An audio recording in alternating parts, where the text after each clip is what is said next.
Достатньо ми знаємо про історію Криму і кримських татар. Чому таке вивчення є важливим і необхідним для загальноукраїнського дискурсу, хто і як має це робити? Про це все ми будемо говорити сьогодні у нашому відеоподкасті «А що про Крим?». До нашої студії завітав експерт з історії Кримського ханства, історик-тюрколог Олександр Галенко. Пане Олександре, доброго дня. Доброго ранку. Дякую, що знайшли час і завітали. З приємністю шукаю діалогу. Пане Олександре, хочу з вами поговорити сьогодні про історію Криму, корінних народів, кримських татар, зокрема, і контексту історії України загалом. І тому перше моє таке питання, на вашу думку, взагалі історія Криму, кримських татар, зокрема, наскільки вона зараз об'єктивно представлена в українському суспільстві, в такому дискурсі історичному? Якщо чесно, відверто і повністю, то я можу сказати, що не представлено. Чому? Тому що кримські татари і історія Криму є частиною історії українського півдня, який був і залишається відсутнім в українській історіографії і в баченні української історії до якого часу? До часу російського завоювання.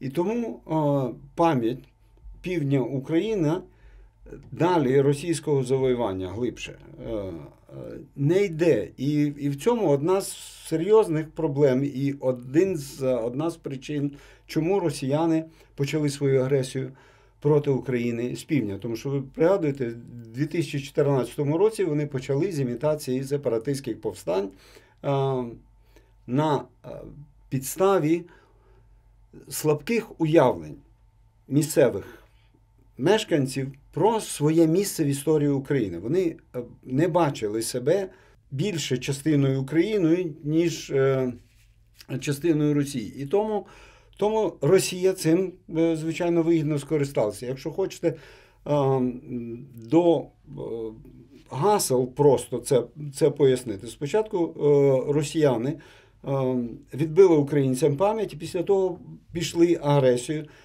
на південь. І Крим, і історія кримських татар, яка з цим пов'язана, і всього іншого, це насправді відсутня половина історії всієї України, тому що степи, весь південь, займають понад половину території України. Як може держава, як може нація українська мати повне уявлення про свою історію, якщо вона не знає про половину своєї національної території? Тут якраз хотів би з вами поділитися і, можливо, подискутувати, або посперечатися. В мене якесь таке моє власне особисте твердження. Звісно, що як людина з Криму, я теж проходив якийсь там певний етап самоусвідомлення себе взагалі. І зараз я твердо впевнений в тому, що історія Кримського ханства – це така сама, як найбільшого державного утворення кримських татар, найбільш тривалого утворення, мабуть, коректніше назвати. Це така сама важлива складова історії України або державотворчого процесу України, як, наприклад, Галицьке князівство, як військо Запорізьке, гетьманат, Річ Посполита, до речі. Звичайно. Але воно не так вивчено. І тут в мене таке питання з обох боків. Чому так? Тому що я розумію, що тоді місце кримських татар несправедливо висвітлене в цьому питанні. І другий момент, самі кримські татари, до речі, можливо, ті, хто залишаються в Криму, я думаю, що до 2014 року я так само не усвідомлював себе частиною України повноцінно. Що з цим робити? Треба вивчати історію Кримського ханату. Кримський ханат, чому він не був досліджений? Насправді, його дослідження ініціювала Російська академія наук, Санкт-Петербурзька, на початку 19 століття. Була навіть Це Смірнов, по-моєму. Смірнов був трохи навіть пізніше. Здається, в 1830-х роках Російська імперія, яка запозичила німецькі академічні норми завдяки організації Санкт-Петербурзької академії наук Петром І, вона ж і німецьких професорів запросила і запрошувала упродовж свого існування. Німці принесли ось ту західну наукову академічну традицію в Російську імперію, яка ще доживає свого віку в сучасній Російській Федерації, але вже, звичайно, погано. Але росіяни за тією моделлю німецькою дуже добре розуміли, що треба вивчати все своє минуле, тому що це є стратегічне знання. І вони навіть оголосили конкурс на написання найкращої історії Кримського ханату. На цей заклик відгукнувся тодішній найавторитетніший знавець Османської імперії і найкращий орієнталіст Йоганн фон Гаммерпургшталь. Він написав книжку німецькою мовою, невеличку «Кримський ханат під верховенством Порти Отоманської». Смірнов повністю переписав, позичив цю назву для своєї праці, але він набагато докладніше дослідив цю історію. І з тих пір Смірнов, здається, помер в 20-му чи в 22-му році в Санкт-Петербурзі, здається, в 20-му. І на ньому припинилася, власне, наукова робота з дослідження історії Кримського ханату, тому що більшовикам було не до того. Їм треба було з кримськими татарами проводити власну політику. Ми на цьому не зупиняємося, але більшовики мали іншу модель. Вони ховали історію, тому що вся нормальна історія, вся історія, яку ми знаємо, вона суперечить марксистській, вульгарно-марксистській, радянській моделі історії Росії.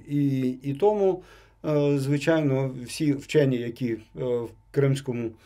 в Кримській АРСР або залишалися в Криму з західною і з східною освітою, Бекір Чобан-Заде, він мав все ж таки західну освіту, той самий Будапештський університет, колишня Австро-Угорщина як центр османістики світової, по суті, і, звичайно, Османок Чокрогли, які мали за собою Стамбульський університет турецького світу, вони були винищені Радянським Союзом, і тому, звичайно, будь-яке дослідження було немислиме. В Україні наш єдиний орієнталіст, який був, по-перше, світової слави, як і мусило бути всім орієнталістам, і кримського походження, зрештою, Агатангел Кримський, він теж був знищений радянською владою, і на 2 покоління від 42-го року, якщо брати смерть Кримського 25 січня, до заснування Інституту сходознавства в 91-му році академіком Прісаком, ви бачите, проминуло 2 покоління. Хто міг досліджувати історію Кримського ханату? Ніхто. Для цього потрібні знання. Таких знань не було. Росіяни розтратили весь німецький той потенціал своєї тюркології, яка представлена фантастично славними іменами, знову ж таки, німця Бартольда або Радлова. Це все, знову ж таки, німці, тюркологи, які просто писали російською мовою і служили російській науці.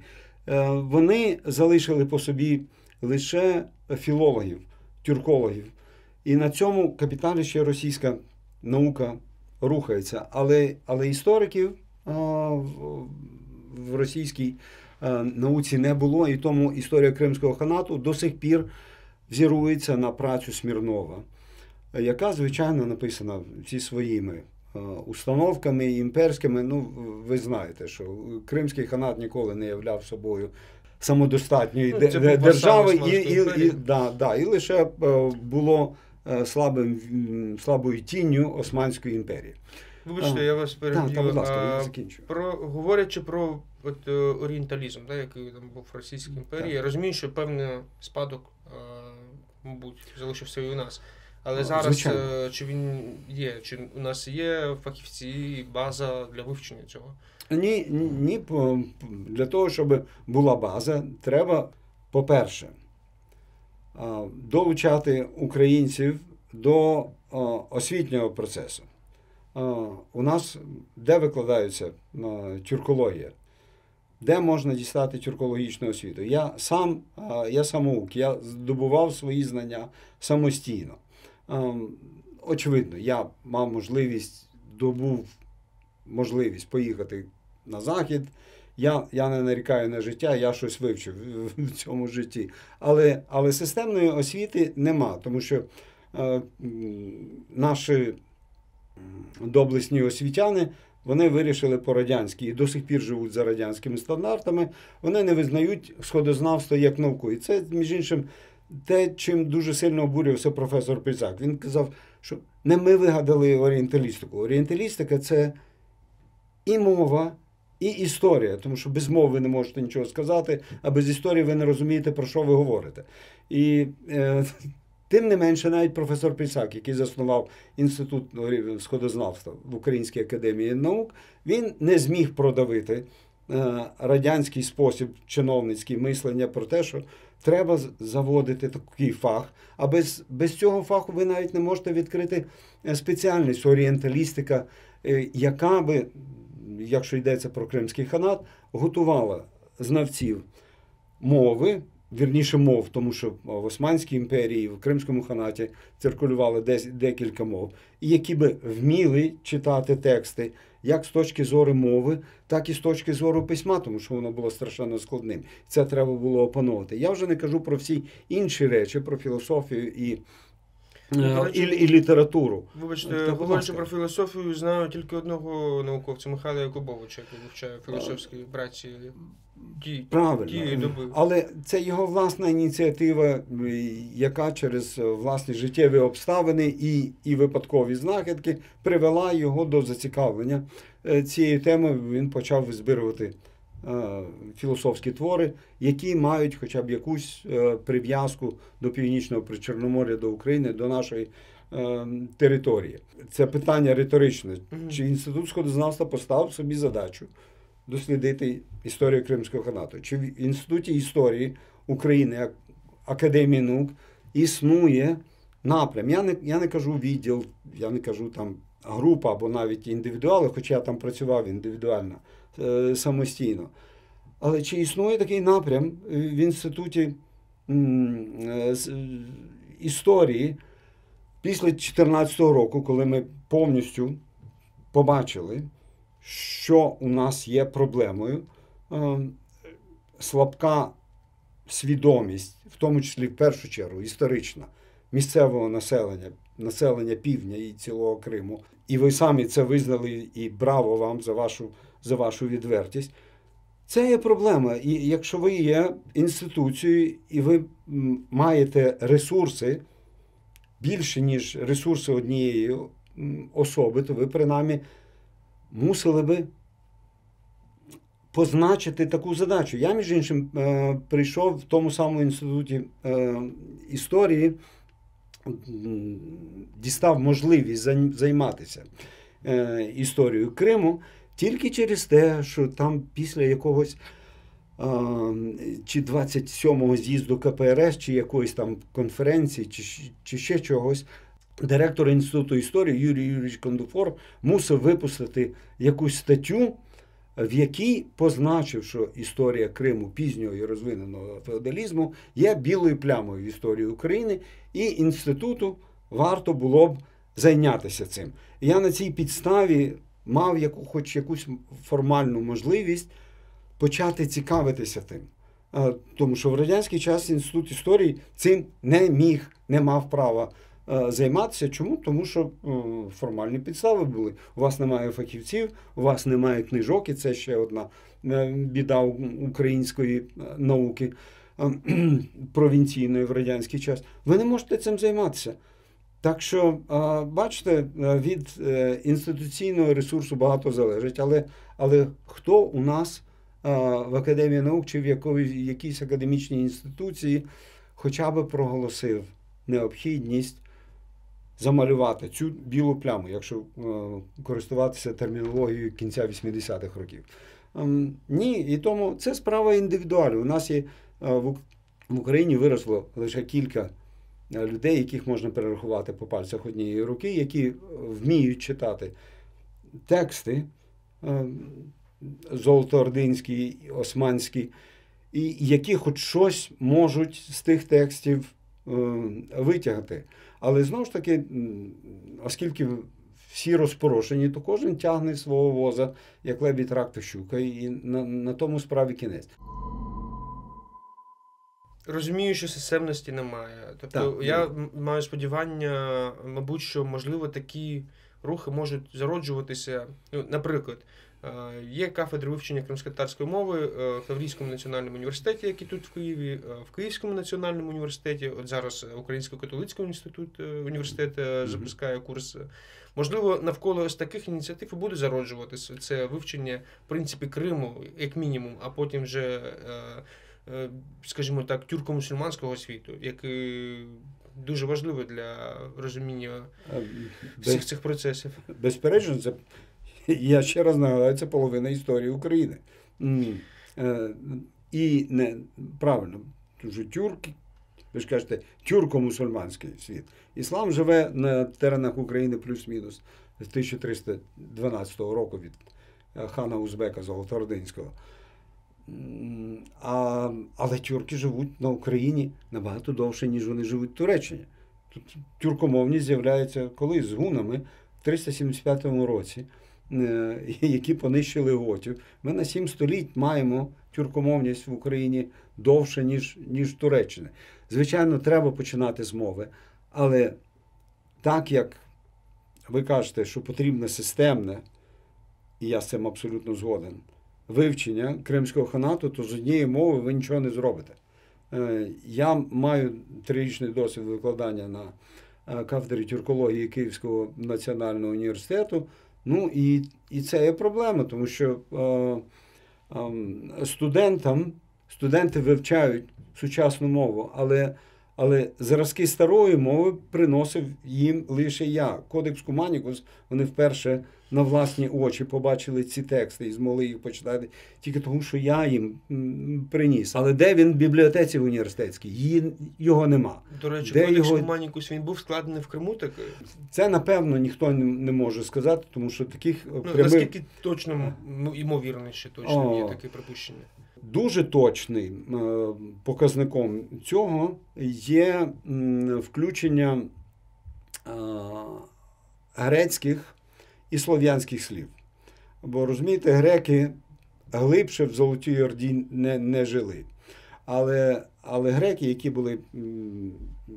жили в Криму, вони там були і вони принесли свої слова. І це свідчення комунікації з греками. Місцем такої комунікації могло бути тільки північне Причорномор'я, навіть уже не Сарай. Туди греки не заїздили, туди ми цього не знаємо. На Північному Кавказі ще були, але це все одно цей регіон. Звичайно, найголовніше, що там є багато слів, які збереглися в кримськотатарській мові, і ці слова різного походження.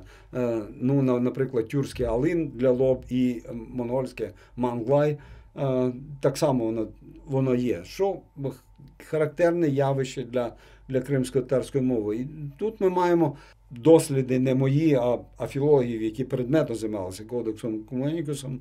Я на них можу покладатися, що і це набагато важніше, мати мовні, системні показники спорідненістю мови Кодекса Куманікуса з кримськотатарською мовою. Так, це мова, яка зафіксована в Кодексі Куманікусі, це була та мова, якою розмовляли в цьому ареалі, і Крим, звичайно, був одним з таких центрів цієї комунікації, тому що Крим, або Іський Крим, теперішній Старий Крим і Кафа, вони були центрами міжнародної торгівлі між Кримом і Китаєм і Західною Європою. І, звичайно, це, ось бачите, знову ж таки, держава створила такі умови для того, що тут мішалися мови, і мова в Кодексі Куманікусу має виразні ознаки кримськотатарської мови. Це безперечно. Це пам'ятка, яку ми можемо вважати перша пам'ятка кримськотатарської мови, хоча вона створена не кримськими татарами. Вона створена західноєвропейськими купцями і місіонерами. але вона фіксує це. Так що тут не будемо, що називається, перебільшувати. Я розумію чудово, що певна частина, мабуть, більша частина писемних пам'ятників кримських татар, написані кримськотатарською мовою, тією ще старою мовою, вони були знищені. Спалені або втрачені. Не вижили через різні обставини. Скажімо так, до сьогодні вони не дійшли. Певна частина, яка збереглася до 1928 року, та, що була написана, вона написана старою арабською графікою. І я, наприклад, мені соромно, що я не знаючи цього, не можу взяти і прочитати там філософські якісь надбання моїх предків. Питання таке. По-перше, знову ж таки, тут постає питання вивчення і підготовки фахівців в цьому. Бо, по-перше, арабська графіка, по-друге, це арабська графіка, але це староосманська мова. По-третє, де брати ці тексти? І хто має цим займатися? Займаюся. Я можу тільки сказати за власним прикладом, я цим займаюся. І мені це цікаво як вченому. Тому що... Але ви як людина, ви як правильно сказали, науковець, вчений, але це ж має бути, знову ж таки, системна робота. І тоді хто цим має опікуватись? Враховуючи той факт, що напрямок цей в історії не розвинений. Можливо, держава має взяти в цьому якусь лідерську позицію? Держава мусить забезпечити те, що я сказав. Запровадити хоча б фах орієнталістики, на який можна вже підбирати студентів. Якщо держава це забороняє в самому зародку, то, звичайно, ні про що мови не йде. Ми не можемо від студентів вимагати мобілізації своєї життєвої кар'єри на те, щоб вони присвятили її лише Кримському ханату. Ми всі складаємося з людей, з обставин, з безлічі всього. А в науці без персональних амбіцій нічого не буває. Але система, справді, вона мусить дозволяти реалізацію амбіцій ось такими одинаками, як наш декілька людей, які цим цікавляться. Тому що це справді складна річ, нею займатися для науковця цікаво, але так само цікаво і для плагіатора, між іншим. Тому що на гарячому інтересі виникає бажання звідкись переписати, щось профанізувати, щось вигадати, нафантазувати. І таких людей до біди і трохи в Україні, які пропонують, так мовити, на теперішній хвилі інтересу свої послуги. І це теж один з аспектів державної політики. Якщо науковці будуть змушені змагатися з плагіаторами і профанаторами все життя, то наука від цього нікуди не рушиться. І це питання генеральне, загальне наукової політики цієї держави. Так що Міністерство освіти і науки моє велике вітання, яке пропускає плагіаторські роботи, які критикують західні рецензенти. І я брав в цьому участь. Дякую пану Квіту Гриневич конкретно, якщо вони хочуть. Так що це, бачите, дуже велика насправді проблема. Без створення рамкових умов для справжньої науки, для наукової творчості, ми взагалі ніколи нічого не одержимо. А держава не мусить насправді заводити там, де вона може зробити. Це було б фантастично, це можна було тільки помріяти. Оголосити конкурс, як Російська імперія 200 років тому назад.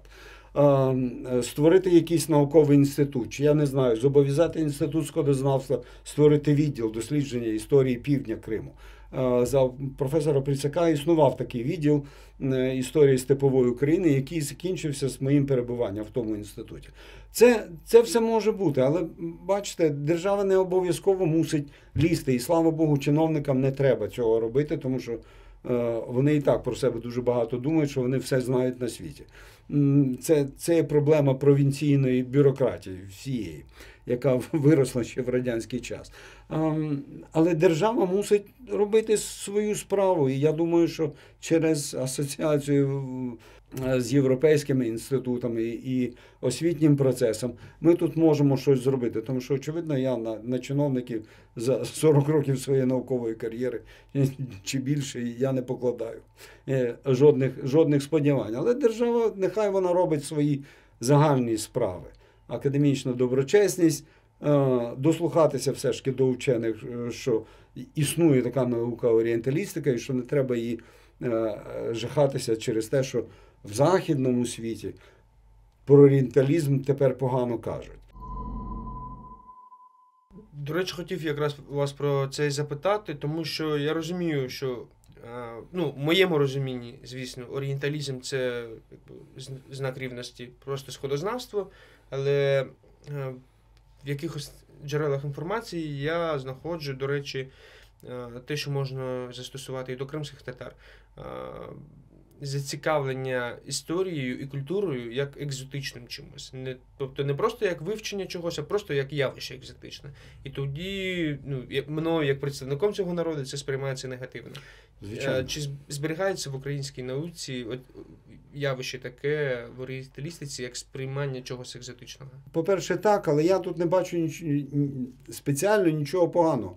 Йдеться, якщо хтось захоплюється чебуреками чи мантами, я в тому не бачу нічого поганого. Якщо комусь подобається татарська вишивка або татарські танці, це теж фантастично. Чому це лише екзотично? Ми, українці, пишаємося тим, що ми внесли в українську в світову кухню борщ і там всякі інші речі. Чикен Київ. І пишатися такими екзотичними речами, бо ми всі можемо бути чимось цікаві світу. Якщо ми нічим не цікаві, то це наша проблема. Тому екзотизм – це перший крок пізнання когось. Ставлення як до якоїсь екзотики. Слава Богу, не коріть інших за те, що хтось цікавиться тільки чебуреками. Але надалі, звичайно, це залежить від зрілості як тих, хто цікавиться, так і зрілості від тих, ким цікавляться. Запропонувати ще більше. І щоб це не було хибного уявлення просто про щось. Правильно. Для України, яка є насправді колоніальною державою, яка українці створили свою націю, в тому числі з територій, які належали монголам, які завоювали Київську Русь, території, які належали Кримському ханату, не тільки Крим, але й все лівобережжя Дніпра, вони мусять пізнати цю землю з однієї простої причини. І це вже результат моїх досліджень,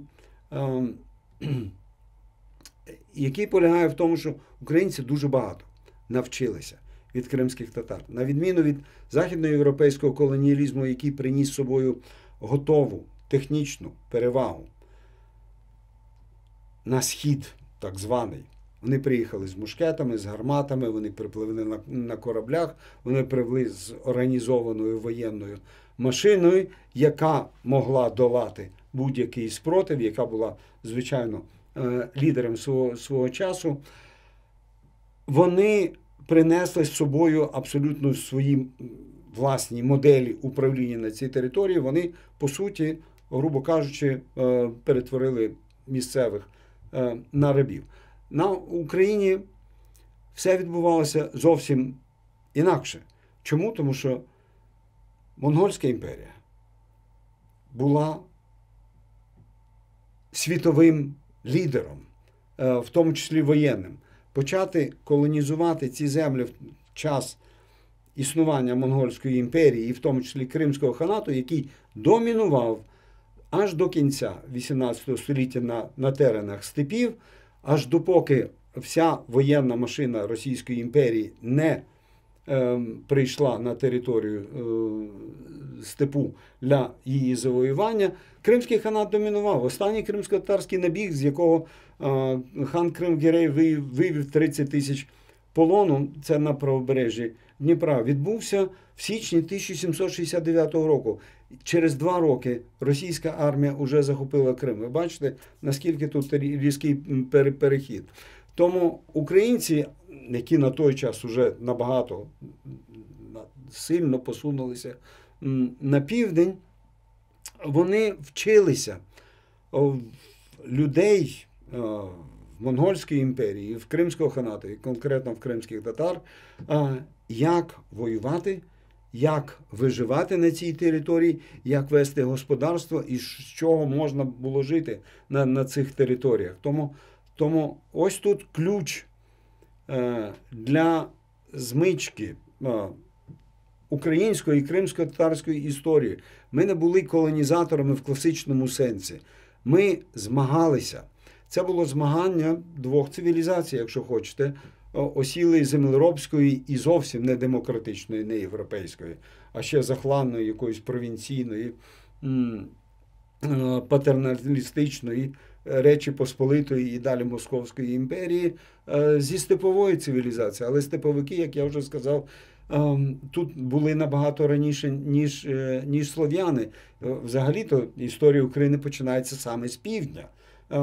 Тому що на півдні ми маємо навіть перші писемні свідчення, які походять з 7-6 століття до нашої ери. Це за скільки? За 1500 років до виникнення Київської Русі. І це все предки цивілізаційні кримських татар, тому що скіфи не були слов'янами, вони не були землеробами, хоч щоб там і хтось не вичитував Геродота. Це в якомусь місці там були скіфи-оратаї чи скіфи-землероби, але головні скіфи, які як їх називає Геродот, вони були царські скіфи, і всіх інших вони вважали за рабами. Це типова схема степової імперії. Ядро, яке панує над усіма, ким воно розпоряджається на власний розсуд. Так що між українцями і кримськими татарами існувало, і Османською імперією, звичайно, яка на час української колонізації була однією з найбільших європейських і світових потуг, держав. Вони змагалися, і українці, і в тому числі українські козаки складали свої іспити на цей вишкіл своїми власними головами. Я не перебільшую, тому що це в текстах весь час проходить. Але ми вчилися. Вчилися українці, і вони запозичали багато слів, і в тому числі вони запозичали і поняття, і самоуявлення про себе. Ми ж, дивіться, в українському гімні ми до сих пір співаємо і покажемо, що ми браття козацького роду. Козацький рід вперше вживається в офіційному, міжнародному дискурсі в 1621 році, 9 жовтня, на полі під Хотином, де війська Османської імперії зібралися на джихад, залучили кримсько-татарське військо, зазнали невдачі від військ Речі Посполитої і козаків, які навіть билися окремими таборами. Ось це вперше тоді в тексті перемир'я на цьому Хотинському полі османці вживають термін «козацький рід». Ви бачите, це була напружена історія, і через досягнення, здобуті, вибачайте, кров'ю, і українці, які завжди цікавилися і, як би сказати, з великим захопленням ставилися до Османської імперії і до Кримського ханату, і османці, які визнали в козаках, а козак – це ще й тюркське слово, так що ви бачите, воно вживається вперше в Кодексі Куманікуса, найраніше його вжиток. Ви бачите, українці склали іспит, по суті, на те, щоб їх визнали народом, і це визнання і гордість за це живе до сьогоднішнього часу в теперішньому національному гімні. Тому я думаю, що і кримські татари можуть пишатися тим, що тут є слід їхнього впливу, конкретно навіть на український гімн, на те, що вони виховували українську націю. Це, звичайно, дуже схоже на родинні заклики братів не чубитися. Ну, справді, між братами завжди. Я теж мав старшого брата, і ми чубилися і билися, і всякі конфлікти бували. Але ну що ж, ну по-братськи. Головне, що ми все одно залишилися однією родиною. І я можу згадати слова Омеляна Прісака, якого я вже кілька разів згадував, який в 90-му році, ще напередодні унезалежнення України, робив доповідь на першому конгресі україністів і сміливо тоді промовив, що кримські татари на рівні з козаками є батьками українців. Він, щоправда, в ці слова вкладав ще той смисл, що справді Кримський ханат був державою, яка існувала на теренах України, і тому залишила дуже потужний державницький слід в усій історії України. Але це була, звичайно, складна історія. Перш ніж я поставлю останнє питання, я розумію, що, виходячи з нашої розмови, виходить, що насправді Україна, вона більш тюркська держава, ніж виключно слов'янська, як нам могли розповідати, в тому числі мені в школі або в університеті, там деякі викладачі. Знову ж таки, розумію, що оця більшість інформації, в контексті якого подається там оця постійна дихотомія козаки, кримські татари, там він, я, тобто вороги, да? Без урахування якихось спільних здобуток, якихось спільних позитивних моментів. Ну, я вже не говорю про більш близькі до нас події, наприклад, УНР, Кримської Народної Республіки з Номаном Челебіджханом, ті самі репресії, які зазнавали і українці, і кримські татари від більшовиків, вони, в принципі, мало чим відрізнялися. Добре, що ми починаємо це вивчати, це треба вивчати. Шкода, що у нас поки немає системної роботи, сподіваюся, що це буде.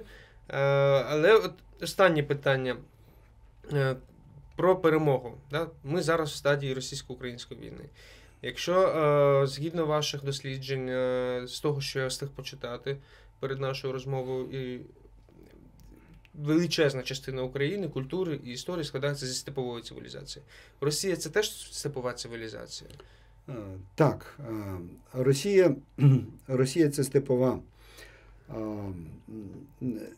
Це, ну, по-перше, ні, Україна все-таки більше слов'янська держава, тому що ми, українці, всі, і я вам мушу скласти пошану і похвалити за ваше знання української мови. Ми розмовляємо українською мовою. Без мови держава не виживе, і, слава Богу, сьогодні про це можна дуже довго нікого не переконувати. І український фольклор, на який я покликаюся, теж є написаний українською мовою, між іншим, не російською. Що є дуже важливо і для моєї відповіді на другу частину вашого питання. Ми не можемо, але я закінчу з першою.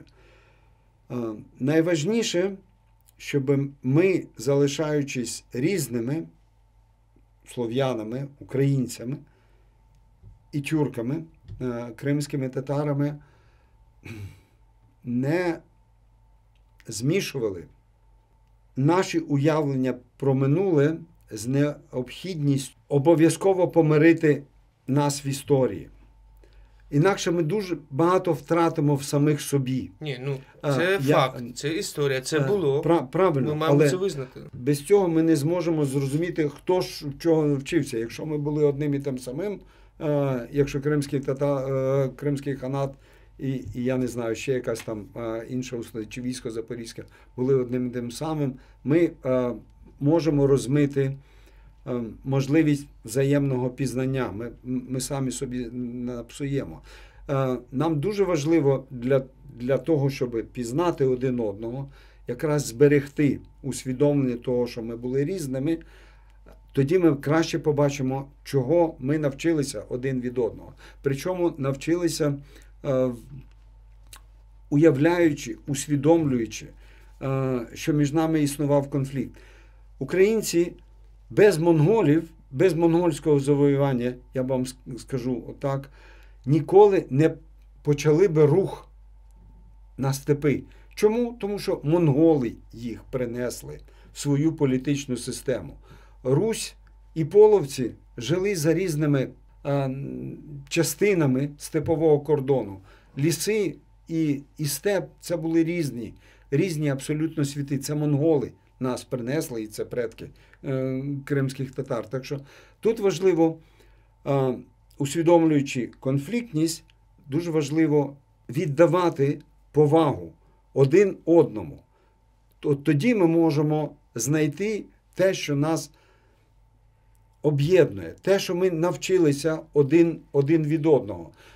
Бо кримським татарам так само дуже важливо пошукати, і це велика тема для досліджень, а що слов'янські невільники, наприклад, принесли кримським татарам, в тому числі і любов до власної землі.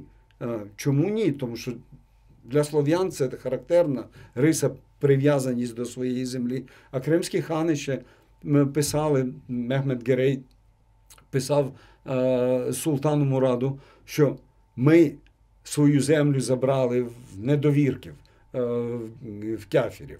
Ми сюди прийшли і ми це тримаємо для вас. У них було явне усвідомлення того, що вони здобули цю землю від когось. І тому вони, якщо хочете, ми заберемося на свої старі юрти, тобто теперішню Монголію, і подивимося, де ви опинитеся зі своєю кафою, яка належала туркам, перед обличчям недовірків з півночі. Ви їх втратите. Так що, але це, знову ж таки, це гіпотеза. Йдеться про те, що українцям треба вивчати кримських татар, тому що вони таким самим чином пізнають себе. І кримським татарам ще теж треба подивитися, а що вони дістали в українців. Тепер до другої частини вашої питання, чи Москва і Київ, чи росіяни і українці однаково, так мовити, належать. Це степова цивілізація. Степова цивілізація на них вплинула дуже потужно і на українців, і на росіян, але в різних моделях. І суть тут, якщо звести до дуже простих пояснень, полягає в тому, що на території Північної Русі, Північно-Східної Русі збереглася князівська руська династія, і це дає підстави для фантазування, фантазій росіянам, по-перше, про свою спадковість від Київської Русі, але найголовніше, що оскільки там ця держава і династія зберіглася, то правителі Північно-Східної Русі, грубо кажучи, Московії, вони пройшли державницький вишкіл в Монгольської імперії. На території України князівська династія вигасла з Романовичами всередині 14 століття і була повністю інкорпорована в межах політичної культури Західної Європи в склад спочатку Великого князівства Литовського, після того Речі Посполитої. І Україна не мала своєї власної державності. Тому, коли українці дивовижно піднеслися на чолі з Богданом Хмельницьким на повстання і таки утворили свою власну державу, вона ніким не була визнана. І це становило страшенну проблему для Богдана Хмельницького, яким чином здобути собі державний статус. І ось в той момент вони згодні були прийняти собі і Кримський ханат, гарантом своєї державності, і дістати протекторат Османської імперії, і породичатися з Молдавським князівством, яке було васалом Османської імперії. Ось тут ми не мали державність. Але це дало українцям, предкам українців, вишкіл так званої степової анархічної культури, яка не знала ще державності. Приклади самоорганізації. Степ часами в своїй історії має державність, а дуже часто немає. Імперії утворюються і розпадаються. Це така циклічність, характерна для степової цивілізації. І якщо Москва пройшла вишкіл під жорстким державним контролем, то анархія на півдні, відкритість степового суспільства до всяких викликів, яка змушувала українців вчитися самоорганізації. Батько Махно, навіть ікона анархізму в цілому світі, теж з України, причому з південної України, з території колишнього Кримського ханату, з Гуляйполя. Це не Київська Русь, колишня. Тут, в Україні, це живе, і воно, звичайно, душилося совєтами в різний спосіб, я про це не буду говорити.